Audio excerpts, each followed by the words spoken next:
Hi friends, వేసవి కాలంలో sun stroke అనేది తీవ్రమైన సమస్య. సో దీని నివారణకు తీసుకోవాల్సిన జాగ్రత్తలు ఈ వీడియో ద్వారా తెలుసుకుందాం. అయితే ఈ సన్ స్ట్రోక్ ఎలా వస్తుందంటే అధిక ఉష్ణోగ్రత వల్ల శరీరం తట్టుకోలేకపోతే మన బాడీలో హై టెంపరేచర్ వల్ల సన్ స్ట్రోక్ అనేది ఏర్పడుతుంది. స్టూడెంట్స్ లేదా ముఖ్యంగా చిన్నపిల్లలు బయట చదువులకు వెళ్ళేటప్పుడు లేదా ఆడే సమయంలో జాగ్రత్తలు తీసుకోవాలి. అలాగే 55 years ఏజ్ ఎబోవ్ వాళ్ళు కూడా వడదెబ్బ తగిలే అవకాశాలు చాలా ఉన్నాయి. ఎందుకంటే వీళ్ళలో ఇమ్యూనిటీ పవర్ అనేది చాలా తక్కువగా ఉంటుంది. శరీరం ఎప్పుడు హైడ్రేట్గా ఉంచుకోవాలి. రోజుకు కనీసం 10 నుంచి 12 గ్లాసుల నీళ్ళు తాగాలి. కొబ్బరి నీళ్ళు, బటర్ మిల్క్, నిమ్మకాయ రసం, తర్బూజా చల్లగా ఉండేవన్నీ మన శరీరానికి నీరసాన్ని తగ్గిస్తాయి.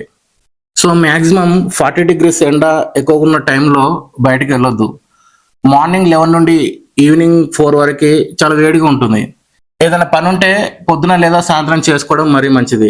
ఒకవేళ ఎమర్జెన్సీ టైంలో ఎండ ఎక్కువగా ఉన్న సమయంలో బయటికి వెళ్ళాల్సి వస్తే తలపైన కర్చీప్ని కానీ లేదా క్యాప్ని కానీ, అంబ్రెల్లా అయితే ఇంకా చాలా బెటర్, తప్పనిసరిగా యూజ్ చేయండి.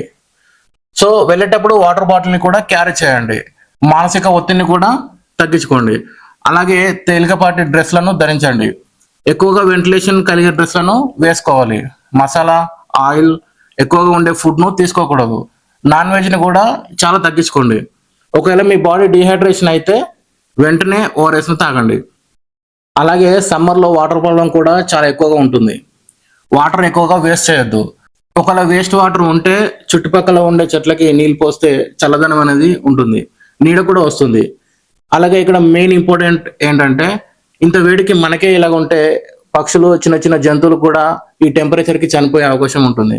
కాబట్టి వీలైతే మీ ఇంటి ముందు లేదా టెర్రస్ పైన ఒక బౌల్లో వాటర్ పోసి ఉంచండి. సో చిన్న చిన్న ప్రాణాలని కాపాడిన వాళ్ళు అవుతాం. Save trees, save water, save birds and animals. మనం నేచర్ని కాపాడితే మనల్ని నేచర్ కాపాడుతుంది.